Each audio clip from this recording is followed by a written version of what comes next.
So, the last week of school before the holidays, the assistant principal came up to me and said, Mr. Collins, if you would be willing to work after school a couple of days, I've got approval to get you paid so that you can enter grades. And I said, I don't want to do that. Did I burn my bridge? Substitute Teachers Lounge.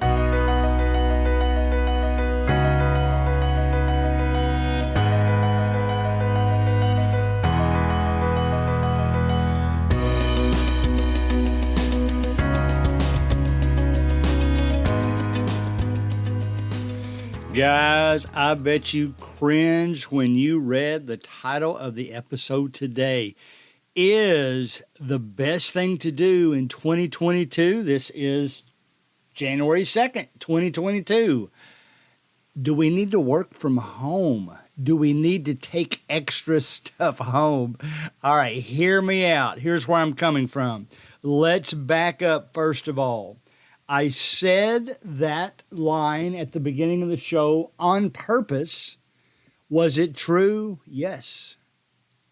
Was it totally true? Well, no, it wasn't. Here's what happened. They knew I knew the grading system. They knew that this was my last week substituting for that long-term role because they had the position filled now. They knew that they needed to get in the final grade of the 9 weeks, the final exam grade, and then the final grade from August through December. All of that had to be loaded. And, you know, it could have been loaded over the holidays, but who wants to do that? So the assistant principal came up and told me, she said, I got approval from the principal to pay you overtime rates if you'll stick around after school and enter those grades for us. And I said, listen, I'm going to do them at home. You don't have to pay me anything. I'm going to do them at home. Here's why you need to get to that situation. I'm going to describe teachers first. I come across teachers all the time, and substitute teachers too, who tell me constantly, well, let me back up a little bit first. They'll come in the morning and try to get through all their emails and all the stuff they need to do, and they don't make it. And they go through the whole day complaining about how they're behind. Maybe they're one of the ones that walk fast in the hallway, like we talked about last week, to make everybody think they're on top of things. But they keep complaining and they keep complaining. They can't get it done. They miss important emails. Maybe they miss emails about free food at lunch in a certain location, and they hate that they didn't see that email before they needed to. So here they are coming in, can't catch up with their emails. At the same time, I've asked them, or maybe they volunteer the information. They will say things like, I give so much time to this school, I am not going to work one iota when I get home. Well, I understand that argument, but here's what happens. You don't even check your email because it's just so against what you believe in. I'm going to check them when I'm in the school building within the school hours. Then what happens? You can't get them all caught up. You get behind all day. You complain about the things you missed. And it's just a big cycle that keeps going over and over. Now, here's what I suggest you do. Here's what I do. I keep my email notifications turned on my school account. I might come home and walk. I might be standing on the referee stand during a timeout and see an email pop up on my watch. By the way, fellow referees, don't tell on me because I know we're not really supposed to check things while we're refereeing, but I might glance down at my smartwatch, see that I got an email from the school, see the topic, and know that I have to look at it sometime that evening, okay? I've got all the gadgets going on. I've got everything that I need to catch up with everything after hours. Why do I do it after hours? Because it makes my life easier. Here's the exact words I told that assistant principal. I said, I don't want you to pay me. I'd honestly rather be sitting home free with a football game on the television that I'm watching with my laptop while I'm entering grades. Do I stop entering grades when the game gets exciting? You better believe it. But by the time the end of the night comes, do I have those grades loaded? You better believe it. Now, how much more relaxed could that be? Watching a football game, and I just happen to be doing on the side to keep up some schoolwork. I am not inconveniencing myself in the least to doing it that way. My email is the same way. I not only look at my email while I'm at home watching a ball game, but I answer it because there might actually be some things through my answer that I can get started and I don't have to worry about it when I go in the next day. So cast aside 2021 if one of the things you did back then was to say, I am never going to work for the school at all when I get home. That's old hat, man. That's not going to get you anywhere. In fact, it will get you in a situation where you were constantly being frustrated. So here's my recommendations to you. Look at your email while you're home. Answer it if you can and it's convenient. Answer it during halftime of a football game. Answering it during one of your favorite TV shows, during a movie on Netflix. Pause it. Send out that answer. It's probably going to take you 30 seconds. And you've got that head start on the next day, and you don't have to worry about it anymore. You don't see 25 emails, only 5 of which you really have to pay attention to. You don't see those when you go in the next day. You see them as they hit your phone, and you can take care of them right then and there. And you can do so while you're doing something fun. It's just something casually you're doing. Do you stop playing with your kids? No, I would finish that, but at least you've got that bug in your head now. You know there's an email waiting for you. Take those couple of extra minutes before you go to bed. Answer those. Be ready for your next morning. Same way with the answer I gave to the principal. I'll make it convenient. I enjoy just having my laptop on my computer. I might be planning a vacation. I might be watching a football game. I might be playing a game of some type on my phone, and that email pops up. I can answer it quickly, and I'm done with all that.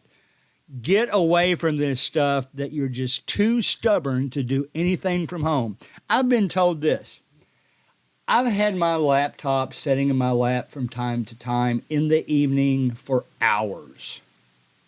Is it all school? No, it's not. Sometimes I'm playing a fantasy sport. Sometimes I'm, again, playing some type of game, maybe planning a podcast, something like that. But then I might also be some of the schoolwork. Is it because they told me I needed to do that? It's not. It's because I chose to do that. I chose to prepare that Kahoot that just might push the point forward better when I get into the classroom the next day, since I know my topic. I might be able to automate some things that's going to make my next day go better. I might be able to do that during timeouts and halftime. That's a perfect way to get my day ready for the next day. I have told other teachers I do that, and some of them understand and do the same thing. Some of them will say, nope, that's my time. I'm not going to do that on my time. Well, yeah, it's my time too. That's why I'm watching a football game. But I've got a set of fingers. I can do some work while I'm, between touchdowns. I did some work on my phone while I was watching. Went to the Bengals and Ravens game last Sunday, and I did some work while I was on my phone during the ball game because I knew getting that piece taken care of, I would be that much ahead of getting those grades in by a deadline. So it was basically pounding out an answer to a parent. And boy, that's another reason to do it. If the email involves getting involved with a student's grades or explaining some things to the parent, show them that you'll do it quickly. Don't wait till the next morning. Do it now. That shows them that you appreciate their time and you don't mind that 45 second to 60 seconds inconvenience that it's going to take you to send a message back to them. Let me tell you what some of the teachers have told me in response to this. If you'll recall, this past year, I started long-term for a teacher in the biomedical field in August through middle of September. And here's what she did for me. First of all, you've heard me say in podcasts before, one of the most organized teachers I'd ever taught for. But you know what she did? When she found out that I was not only doing this type of thing, but since I'm an early riser and I would just be sitting around the home anyway, that I was getting there super early to make copies, beating everybody to the copy machine. That was kind of extra time too, but I knew it would save my frustration because I wouldn't have to wait for the backup. I'm going to tell you now, there's times when I would leave at the end of my church service on a Sunday, run by the school because I knew there was nobody there to get in my way, knock off my copies for a week, maybe even 2 weeks given the situation, because it was a convenient time to do so. Probably only took me 30 minutes, and then I would go home knowing that my week was going to go that much more smoothly because I inconvenienced myself for 30 minutes. So this particular teacher, when she found out I was doing that, she made sure that she got her part of the lesson plans sent to me in time for me to do it. She was starting to send her lesson plans to me sometimes 2 weeks ahead of time because she knew I like to work ahead, and that's just the way I was. So start planning in 2022 to make it your least frustrating year you can. Now, if you want to be stubborn and continue to say, I'm not going to work one iota when I'm home, well, that's your choice. If you instead choose to say, I'm going to knock off a few emails while I'm sitting in front of the television, I'm going to knock off some reports that I can file while I'm listening to some music. Yeah, it's my time, but I'm really spending my time doing what I want to do with my time. Now, I admit, I'm in my 60s now. Both me and my wife are retired. We've got a couple of vacations planned for this year. We're looking forward to that. And that does make it a little bit different because we don't have any kids at home to deal with. We hang out with the grandkids quite often, but I understand that. But the thing you need to think about is when you're just sitting there doing nothing, maybe watching a show, watching a ball game, at least knock off what you can conveniently. Knock off those emails. Get yourself ready so that you can show up closer to start time the next morning, but yet be prepared to know that you've taken care of things already and you don't have to catch up with things when you get there. And for that matter, even though you're not getting paid overtime to do that, it will pay off for you because other teachers, your boss, the administrators are going to see how organized you are all the time, how you don't seem frazzled, how you seem on top of things. I shouldn't even use the word seem because you are on top of things. The very fact that you might have spent 30 minutes the night before taking care of some emails gets you organized to the point that you are good to go that next day. Just doing that Kahoot, just working on that lesson plan on your own time, on your couch, while you're also doing something else fun or watching something else fun, gets you to the point that it's going to pay off in the long run. You're going to be appreciated more. You're going to be more organized and to the point that you can help those students better when they have a question. So guys, 2021 is over.